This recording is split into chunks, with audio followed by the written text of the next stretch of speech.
So mobile advertising, which is the next thing I want to talk about it. So I did some quick research before this, and one of the couple stats I saw was 70% of people report disliking mobile ads. I actually thought that number would be higher. And ad blocking is going up. So these numbers are not obviously conducive for the mobile experience. People don't like mobile ads, and people are blocking mobile ads, but advertising is how we make our living. There's kind of the rub, right? How do we get around, how do we show mobile ads that aren't intrusive, but they're contextually relevant, that they're not ad blocking? You know, from a publisher's perspective, from Marfeel's perspective, how do you, when it comes to mobile advertising, what are your thoughts? I think as a publisher, you have two ways to go. One way is, but this is only a really small amount of publishers, this is the paywall way. For us, this is definitely not the way to go, because our content quality is not, we don't have this exclusive kind of content, so we have really broad interests. So there I think the way to go, probably if this even more people will use ad blocker in the future, then we shouldn't show content to them. So a lot of Swiss publishers choose this path at the moment. So you go on their website, and then if you have an ad blocker, you don't see any content, just a notification, please turn off your ad blocker on this site. And most of them tell me that it works quite good. We analyzed ad blocker rates on our own website as well. It was not so high, so we didn't implement this measure. But it's definitely something we need to think of. And I think it's fair, because we don't have, let's say, any, we have really, let's say, normal ads, so no pop-ups, no stuff. Normal ads? What's on the Yeah, normal, right, traditional AAD ads. Non-aggressive, right. So I think it's fair that people, if they don't pay for the content, at least that people have a look at the ads. Interesting. But at least in mobile, where the majority of the traffic is, the implementation of ad blockers is not that high. That is also to bear in mind, right? And we were discussing that earlier with you, Marcus. I think that's kind of an old story in a way, that lately, for the past 2 years or so, people are less concerned in a way, or publishers were less concerned on ad blocking, right, in a way. And then that, together with the new Chrome browser, which basically, I mean, and the Coalition for Better Ads, so basically that you won't be allowed to have more than 30% of your real estate with advertising. If not, we will block you. I think that's all driving the industry into better ads, right, or less aggressive ads. And when people see that the majority of the ads are not that aggressive, I think people won't have the incentive to go and download, because you have to remember you need to download the ad blocker on your mobile and then opt in or install it, right? So it's kind of a two-step process that most people don't know how to do it, or don't bother how to do it. So I'm optimistic on that field, to be honest. No, and I think that Google, again, by releasing this ad blocker that they're putting built in on Chrome, was extremely criticized, and maybe Marco can give, I don't know, some insider here. But when I saw it, it's like, okay, I think it's the only thing that they could really do, just to keep the wallet, the garden, because it's what will tell people, okay, I just browse the web and it's fine. And if it's not fine, it's Chrome just fixing it. So, right. And this just removes the need to install an ad blocker. So when I go to Marcus' site, the advertisement is just fine. But if I go to mine, which is like a mess, all ads are going to be blocked, and still it's going to be fine for users. Right. So and that will force you to get better ads on your site. Because it's true.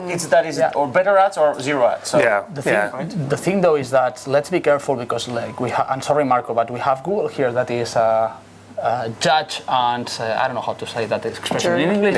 Arte y parte. But I mean, it's good to have Google here, because you won't destroy your revenue model. Of course, we are making Google like our Robin Hood, right? So it's true. Yes.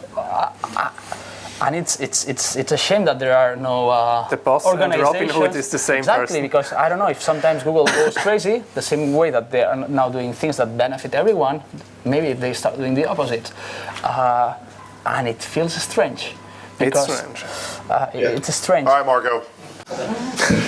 So, the whole thing with the coalition for better ads, it's actually kind of a result on an ad blockers trend that was growing, which is very, very reasonable.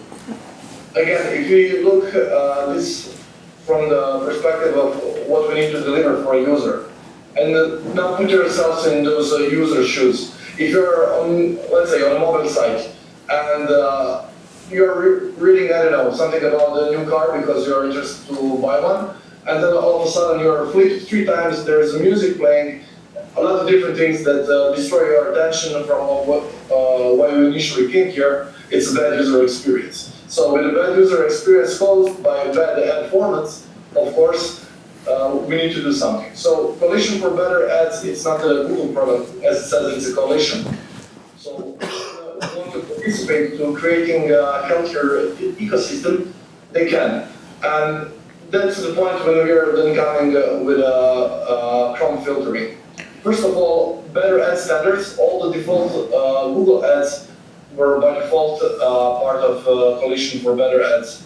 We didn't enforce them even before. Like even with the DFP, we could allow you to create those kind of ad formats, but we wouldn't support those. And what Chrome filtering does, then it's actually just, from a browser perspective, helping users again have better experiences on the site.